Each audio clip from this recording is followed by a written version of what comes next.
Oi, eu sou a Tess. Eu sou o Biel. E hoje nós vamos falar de Call Me By Your Name. Call Me By Your Name é um filme italiano inspirado em um livro de 2007 chamado Call Me By Your Name também. É escrito por André Assman.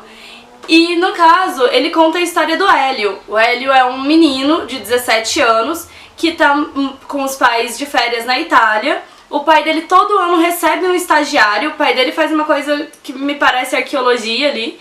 É catalogação de obras, parece. Basicamente. E ele recebe todo ano um estagiário pra estudar com ele durante esse período. Nesse ano ele recebe o Oliver. E aí o Oliver e o Hélio vão se apaixonar, digamos assim. Ele vai ser o primeiro amor do Hélio. E eles vão passar por um romance ao longo de 6 semanas, né? Que é o tempo que o Oliver vai estar ali. Isso é importante lembrar que o Oliver, no caso da história, ele tá com 25 anos, tá? Isso. É importante lembrar também que na Itália a questão de idade é diferente, né? Não é o mesmo padrão que a gente tem aqui de 14 anos de relação. e depois 18 anos, né? E outro ponto é que a história se passa nos anos 80, então também tem um impacto aí nessa distância de idade entre eles ou na menoridade do Hélio. Bom, então como já dito, o Call Me By Your Name é um filme derivado de um livro. Esse livro é parte de uma trilogia escrita pelo André Assman, que é um egípcio. Essa trilogia, apesar de ser ligada dessa forma, não conta necessariamente 3 histórias do Hélio ou 3 histórias do Oliver. São 3 histórias esparsas. E ele foi, na verdade, roteirizado não pelo criador da história, mas pelo James Ivory, que é um americano. E dirigido por um italiano, que é o Luca Guadagnino, uma coisa mais ou menos assim, italiano, se eu fizesse como já dá pra entender. Horrível isso. E aí, ele tem essa tríade, então, que é bem diferente, né? Uma história escrita por um egípcio, que fala muito sobre uma coisa grega, romana ali, e que ao mesmo tempo é dirigida por um italiano, que tá mais dentro desse espaço, né? E roteirizada por um americano. A música também é assinada por um americano, que é o Sufjan Stevens, e que faz um papel bem bonito, assim, nessa história. Ela é quase um personagem. Um ótimo trabalho. E a versão do filme que a gente assistiu, eles legendaram até as músicas, então você percebe bem mais a força disso dentro do filme. Em cada momento, a letra não é só a sinfonia, a letra também conversa com a cena. Ela dialoga. Isso é muito interessante. E aí a gente tem como protagonista o Hélio, como já dito, que é interpretado pelo Timothée Chalamet, que vocês também viram em Late Bird, se vocês já assistiram. E é bem gostoso ver como ele consegue... Ele tá fazendo 2 adolescentes nessas 2 histórias, na mesma fase da vida, e que são adolescentes bem diferentes, então é gostoso ter esse distanciamento, até porque ele tá concorrendo a melhor ator, e olhando os dois, assim, um do lado do outro, a gente entende por quê. O Oliver, no caso, é interpretado pelo Armie Hammer, que faz o Príncipe Encantado do Espelho, Espelho Meu, aquele filme onde a bruxa má é a Julia Roberts, acho que todo mundo já viu. O pai do Timothée, do Hélio, no caso, é o Michael Stuhlbarg, que fez A Forma d'Água também agora, e também dá pra ver o distanciamento desse personagem, inclusive a idade deles parece bem diferente, quando você olha um e olha outro, ficou bem legal. A mãe é a Almira Casar, que é uma atriz londrina também, e que também faz um papel bem legal nesse filme. Se você veio pelo título do vídeo, a gente já queria pedir desculpa pelo clickbait, mas a gente vai se explicar por que nós não consideramos Call Me By Your Name como um filme gay. E eu não considero isso um clickbait. Porque ele não fala de um tema sobre gay. Ele é um romance, entendeu? Simplesmente. A mesma história que se desenvolve ali, mesmos conflitos, mesmo desenvolvimento de história poderia acontecer simplesmente uma história hétero, lésbica, qualquer um. Os 2 moldes se encaixam. Por que não é um filme gay na nossa concepção? É porque o fato de ser gay não tem um impacto muito grande na história. Não tem um conflito, não tem um desenvolvimento em cima disso. Tem ali o conflito do descobrimento da personagem, né, da personalidade. Mas não chega nem a ter um conflito de eu sou mesmo, eu sou ou não sou. Primeiro momento que ele percebe, ele tem um pensamento, uma reflexão interna que não chega a ser exteriorizada em fala. E a história se desenvolve bem, os pais têm aceitação, tem ali uma fala de um apoio, porque a gente está falando ali de 1980, uma época em que isso era bem tenso de se revelar. Mas ele tá num ambiente bem livre. Acho que o que a gente quer dizer, na verdade, é que é um filme diferente, por exemplo, de Azul é a Cor Mais Quente, onde a história vai se desenrolar ali num conflito da sexualidade da Adele, que é uma bissexual, com a sexualidade da Emma, que é a partner dela ali, digamos assim. Ou então o Segredo de Blackbrook Mountain, que tem toda uma história que gira em torno da sexualidade deles, da não aceitação, da questão disso dentro da sociedade, que termina de forma trágica, como a gente sabe. Ou Boys Don't Cry, que também tem uma discussão política, digamos assim, uma discussão social em torno disso. O fator gay, o fator homossexual, ele é muito pesado nessas obras. Coisa que em Come Burn Name não. Come Burn Name é um filme de romance. E é bom. A gente considerou que é um avanço muito grande, porque é uma normatização da situação muito positiva. Não é um filme trágico, não é um filme que você tem uma história trágica por ele ser gay, ou conflito por ele ser gay, e ninguém vira, sabe? Não tem. Eles simplesmente são gays. Aliás, eles não são gays, né? O Hélio ali, ele é bi, tá numa fase bi, pelo menos. Isso já foi confirmado pelo diretor, né? E o Oliver... O Oliver pra mim não é bi. Pra mim o Oliver é gay, mas ele, por pressão social, atua enquanto bissexual. Então acho que isso eu não sei, acho que isso da postura dele, mas é a minha leitura. Pra mim, Oliver é gay e Hélio é bi. Não é canônico isso, exato. Mas o fato do Hélio ser bi, ele é canônico, o do Oliver não. Mas é bom porque mostra que nem toda história que vai ter o romance entre duas pessoas, assim como o Hoje Não Quero Voltar Sozinho também, ele não chega a ser um filme, ele chega quase a ser um filme gay, porque ele brincou com essa surpresa de quem seria o casal na história, na versão do curta, mais do que na versão do filme. E ali você tem esse negócio, esse reconhecimento, essa brincadeira, porque você acha que o menino não é gay, e aí no final também e aí ele tem esse romance. Coisa que em Come Burn Name não. Você já começa a história já sabendo disso, você já sabe que vai acontecer isso, e você só assiste o desenrolar dessa história. Ou seja, ele traz uma normalização, uma naturalização, acho que, dessa relação. Numa sociedade onde a gente tem pessoas que colocam como anormal uma relação entre pessoas do mesmo sexo, acaba sendo bom, sabe? Quando você assiste uma coisa que retrata como isso pode ser tranquilo, como isso pode ser só natural. Porque é o que é só uma relação entre duas pessoas. E ali isso fica muito, muito interessante. Inclusive, o Hélio vai desenvolver uma relação com o Oliver e, ao mesmo tempo, uma relação com a Márcia. E a relação dele com o Oliver é uma coisa muito mais gostosa de se acompanhar do que a relação dele com a Márcia. A ligação dele com o Oliver tem muito mais uma ligação emocional, uma ligação de paixão, enquanto a ligação dele com a Márcia tem mais uma relação de tesão. De desejo. E aí que a gente vê que ele não é um menino que é gay, que tá passando por uma fase hétero pra tentar se encaixar. Não, ele tem vontade de pegar a Márcia. Ele tem falas do filme que deixam isso bem claro, assim. Isso, ao passo de que só finalizando aqui a questão do Oliver, o que me deixa claro né? O que me faz pensar que ele não é um homem bi é o fato de que ele também pega outra menina ao longo da história, mas você não sente nada ali, é quase que mecânico, sabe? E isso pra mim é muito claro. Ela literalmente era uma segunda opção pro Oliver sobre o Hélio, tipo, o Hélio não quer, eu vou pegar quem quer. Tipo, tô fazendo nada. E aí, enfim. Você queria fazer um adendo que, se vocês estiverem pensando, eles são um casal hétero que tá falando isso sobre um filme gay, tipo, não, nós não somos um casal hétero, tá? Nós somos um casal bi em uma situação relação hétero. Então, esse é o primeiro ponto. E aí, isso pra mim já é o suficiente pra dar ali o pudim de roteiro, né? Seria suficiente. Mas não só. Ele tem toda uma história muito bem estruturada. Quero deixar claro que a gente não leu o livro ainda, né? Ele tá na minha lista, mas a gente tá avaliando só o filme. Só o filme.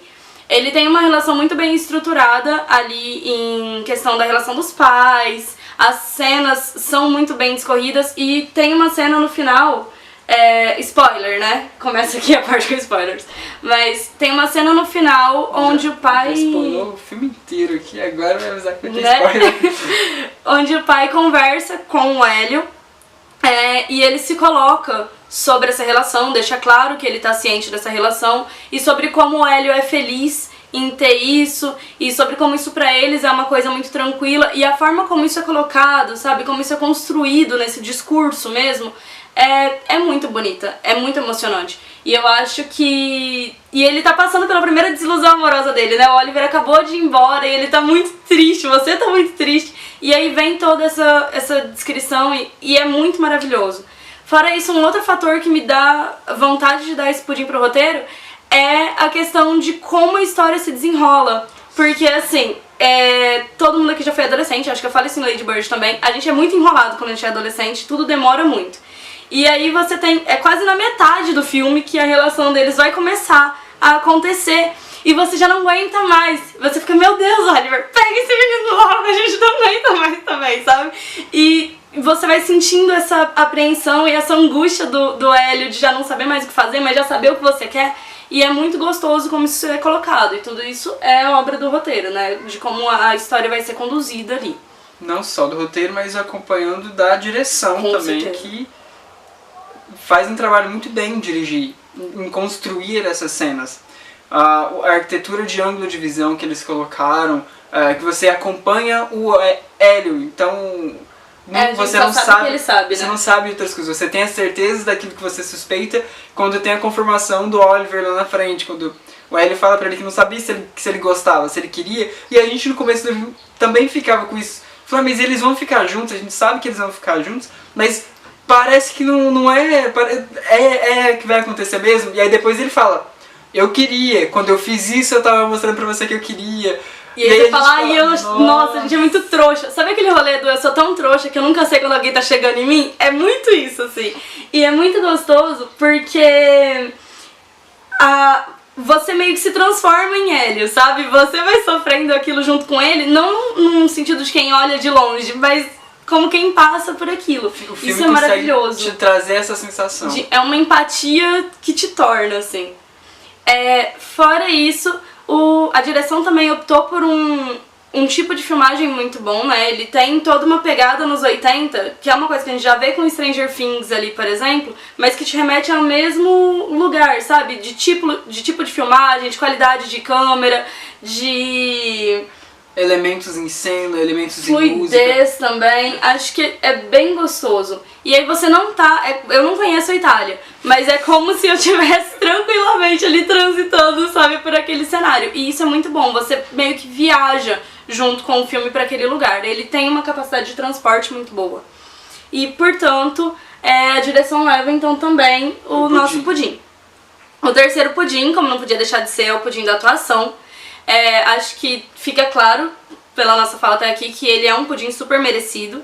Não só pelos protagonistas, né, que seriam eles dois, mas também pelos pais, que tem uma coisa muito forte. A mãe dele, pra mim, é um personagem muito forte, porque desde o começo você sabe que ela sabe. E apesar de serem tão coadjuvantes, eles têm uma presença muito boa no filme. O olhar daquela mulher... Tem uma hora que ela tá na mesa conversando, o Oliver usa uma corrente, né? É uma estrela de Davi, eles são judeus. E o Hélio fica falando dessa corrente várias vezes e ele não usa mais, apesar dele também ser judeu e também ter uma corrente dessa. E aí... Inclusive ele faz aí uma leitura que o Oliver pergunta pra ele se ele não tem. Ele fala que ele tem, mas que agora eles são judeus com discrição, por isso ele não usa mais. Então ele deixa de usar para os outros não verem em primeiro momento alguma característica dele. E aí no período histórico em que isso se passa também pode ter um peso. Não só na questão do período histórico, mas também na releitura de que ele não usa o colar para mostrar para todo mundo que ele é judeu, com a relação da sexualidade dele. Caralho, eu não tinha chegado aí. Entende? Pode ser, não que isso necessariamente tenha uma ligação. Mas a visão semiótica. Isso né? linka mais com o que, concluindo o pensamento lá, que ele começa a ficar com o Oliver. E aí ele começa a usar essa corrente, e aí de repente a mãe dele, eles estão sentados na mesa, tal, assim, e aí ele começa a se vestir como o Oliver. É muito engraçado que ele vai se tornando o Oliver em pequenas etapas, né? E aí ele tá sentado, tal, e aí a mãe dele olha a corrente, e ela faz um sorriso, e aí de repente ele levanta e sai, e você consegue ler todo o texto não dito que ela te passa ali, sabe? Então, os textos não ditos dela são muito melhores que os textos ditos, assim. Não que os textos ditos sejam ruins, mas vocês entendem o que eu quero dizer. E isso é muito forte. A gente vê mais o trabalho do ator, às vezes, quando ele tem silêncio do que quando ele tá falando. Sim, e eu acho isso bem gostoso também. Então, a atuação do filme é uma atuação muito bem colocada, ele é bem equilibrado. Fora o próprio Timothy, que para no final do filme, fica 3 minutos olhando pra é você. a minha cena favorita, eu ia pular isso. E você... Ele te prende, não tem fala, é uma música, ele, o fundo desfocado com a mesa sendo arrumada. E a Stephanie chorando no fundo, assim. Não, é sério, porque assim, ele tá olhando pra fogueira, ele acabou de descobrir que o Oliver vai casar, e ele não sabia, o Oliver não conta isso pra ele. E aí ele vem assim, pá, e senta na frente daquela fogueira, e aí ele só tá olhando o fogo e a câmera, assim. E cara, você fica ali e parece que você vai desmontando junto com ele, porque por fora ele tá normal, né? Inclusive a mãe dele vai chamar, ele não quer demonstrar aquilo tudo. Mas por dentro ele tá quebrado. E você se quebra junto com ele. E cara, é muito foda. Pra mim é a cena do filme, assim, sabe? É a maior cena do filme. É o que deu indicação pra ele, eu acho. Não é qualquer um que te segura 3 minutos sem fala, não. Chorando, assim. inclusive. Ao vivo a gente não consegue às vezes fazer isso, que dirá em cinema. Bom, nós vamos dar também o pudim da técnica, porque ele é um filme que tem toda uma jogada o tempo todo com as câmeras. É claro que isso também é muito parte da direção, né? Mas é interessante como isso é colocado. Fora a produção é muito legal pontuar também que uma das produtoras é nacional, então se a gente consegue... É nacional brasileira, tá? É, nacional brasileira, no caso a RT Features. É uma produtora brasileira e... Apesar de o nome estar em inglês, ela é brasileira. E eles têm várias coisas ali que são interessantes, vários pequenos cuidados também, essa coisa do colar, a questão de... Não, essa coisa do colar não é pequena, né? Pequena a gente fala assim, da noção de cotidiano bem construída deles, da ambientação, cenários, escolha de cenários, talvez seja um pouco ainda de direção ou não, quando o ambiente de música que intercalam ali. A gente fala também sobre a produção de sensação de estar nos anos 80. Metade do filme se passa na casa deles. As bicicletas. E você não sente que está nos anos 80 até que tem os elementos externos, sabe? Não é uma forçação de bate que você está nos anos 80, você está nos anos 80. É natural. De repente você começa a ouvir uma música e aí você fala, nossa, essa música é tão anos 80. E quando você tá falando, filme anos 80, sabe? Mas é tão natural que você entra no mundo. Sim, e... eu não sei, acho que o filme é muito bonito, sabe? Falando mesmo não de história só, de emoção e tal, mas de visual. É um filme bonito, assim, de se assistir. E acho que isso tem, sim, um peso muito grande da produção, a fotografia, que também é muito forte. E, então a técnica não tem como não ganhar. Fora a música, né, como a gente já disse. Tem 2 músicas específicas que são, na verdade, uma espécie de narrador na história. São cenas sem fala, deles andando por uma montanha e tal, ou se beijando e não sei o quê. E nada disso tem fala de fundo, mas a música fala por ele. Literalmente. Fora essa questão, e aí juntando de novo direção e produção num todo, que é a inclusão dessa coisa. O pai dele tem essa catalogação de obras, né, digamos assim, ele trabalha com essas obras greco-romanas.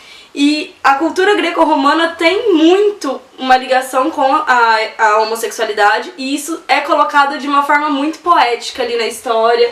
Eu não sei se no livro eles acabam aprofundando mais, mas talvez no filme fique talvez quem pegue é quem já conheça. Quem estuda, porque a gente né? sabe daquilo, e aí quando eles estão olhando algum comentário, algum olhar ou alguma obra em as específico, poses deles, o corpo deles é um corpo muito... Eu falo mais da reação dos visual. personagens aqui, daí a gente olha e fala, naquela...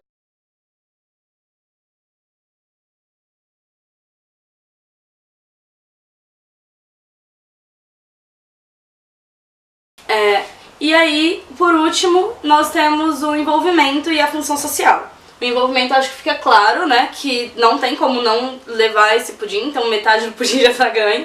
Mas a outra metade, que é a função social, também é muito importante de se colocar, que tá presente também.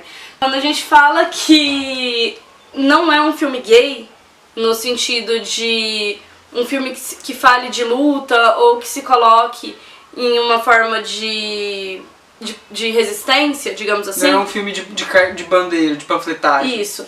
Ao mesmo tempo, ele tem sim uma importância social de trazer pra arte e pra população uma história que se passa entre dois homens. Ele cumpre essa função da naturalização, de contar essa história de uma forma humana, e isso é muito bonito também, isso é muito importante, porque existem dois tipos de batalha, né? Existe aquele negócio da gente bater de frente e brigar, que é muito importante, porque às vezes não dá pra ser pelo diálogo, mas existe também dentro da arte essa função do diálogo de forma natural. Então, de repente, você se vê assistindo aquilo e achando aquilo tão bonito, e aí você fala, pô, da onde é que vem então essa noção de certo e errado que eu tenho em relação a isso? O que acontece aqui? Ele abre esse espaço para que você assista e dialogue. De repente, uma mãe que não aceita um filho, vendo aquela mãe e como o amor dela não é alterado, como isso não muda nada na relação deles, pelo contrário, isso os aproxima mais, sofre ali uma catarse que transforma ela nesse sentido. Então ele tem sim um viés diferente de luta, mas um lugar de conquista pro espaço LGBT. Fora da importância do reconhecimento, não é? Não é um filme blockbuster, apesar do barulho que ele fez, mas graças à indicação ao Oscar, tem muita gente que tá correndo atrás. Aqui mesmo ele não ia vir pro cinema e olha só, temos ele sendo exibido. No nosso país, Campo Grande, os cinemas não iam exibir o filme, ele foi lançado, inclusive é só agora com a indicação ao Oscar que ele tá vindo pra cá. Ele entrou em fevereiro, um filme que foi lançado, volto a dizer, em novembro de 2017. Então olha o espaço, né? Ele não seria um filme exibido. Então acho que nesse sentido, existe sim muita coisa, e pra mim particularmente é muito importante de se levar em consideração o fato de eu ter um personagem bissexual retratado. Eu volto a dizer que não somos nós quem estamos dizendo que o Hélio é bissexual. O diretor inclusive disse que ele tem o intuito de fazer uma sequência do filme para 2020. Aparentemente na história eles se encontram mais tarde, né? Acho que não sei quantos anos depois. 15 anos depois. E aí, nesse caso, o diretor disse que gostaria de retratar esse reencontro deles, digamos assim, com eles tendo uma vida que seguiu, onde o Hélio eventualmente teria mantido a relação dele com a Márcia, essa relação que é interrompida no filme, mas que seria desenvolvida em um futuro, porque ele não é um homem gay. Eu tenho um porém aí que eu fiquei com medo na hora que eu li essa frase, porque quando a gente vê o filme, ele deixa bem claro essa bissexualidade dele, que não é dita, mas a relação dele com as outras pessoas é bissexual. Mas na frase que ele coloca, é quase como se depois do Hélio não houvesse mais nenhum homem. E aí ele ficasse com a Márcia e aí depois de tempo ele ficasse hétero. Eu fiquei com esse medo. Por isso eu tô esperando chegar 2020 pra ver o que ele vai fazer. Espero que não seja isso, até porque... seria um tiro no pé, né? Nos dois. Acabaria inclusive com um filme bonito que a gente viu. Então espero que haja sim um desenvolvimento que diga de como essa história dele se desenvolveu e que ele se mantenha um personagem bi, porque isso é muito importante também. A visibilidade bissexual muitas vezes é afetada, né? Mesmo dentro do meio LGBT a gente muitas vezes não tem espaço. Gay, lésbica já são invisíveis, o bi fica então é tipo invisível no meio dos dois ali, então eu espero que isso possa sim ser trabalhado, porque é um começo de alguma coisa bem legal ali. Certo. Bom, leva-se então os 5 pudins. A gente torce bastante por esse filme também, para que ele possa levar alguma categoria das que ele está concorrendo. São elas então. Bom, são elas então: melhor filme, melhor ator pro Timothée Chalamet, melhor canção original e melhor roteiro adaptado. Exatamente, que é a que eu acho que ele leva, né? E é isso, gente. Na verdade não é que eu acho que ele leva, eu acho que ele leva mais, mas é porque todos os outros também tem coisa que eu tô torcendo, né? Tipo, melhor ator aí tem o Daniel Kaluuya, e aí eu fico aqui sofrendo por causa das duas coisas, mas enfim. Então, gente, é basicamente isso que a gente tinha pra falar pra vocês sobre Call Me By Your Name. Esperamos que vocês gostem do filme. assim como nós gostamos. Sim, super indicado. Só pra você curtir, compartilhar, dar um gostei aí se você gostou. É muito importante que você faça esse processo pra ajudar o canal a crescer. Indica pra um amigo, se inscreve no canal, compartilha no Facebook, nas suas redes sociais, deixa um comentário. Siga as redes sociais do canal também. Siga as redes e eventualmente sociais. as nossas pessoais, se você quiser. E é isso. Isso, acompanhe a gente na corrida do Oscar. E já vai ser agora nesse fim de semana. A gente tá bem atrasado. Só um pouco. E você te Beijo. fala. Fala de Cito. Beijo e tchau. Pega. Vou pegar a mão. Ai, sim. O pai mostrou na câmera, mãe. Eu não pedi pra...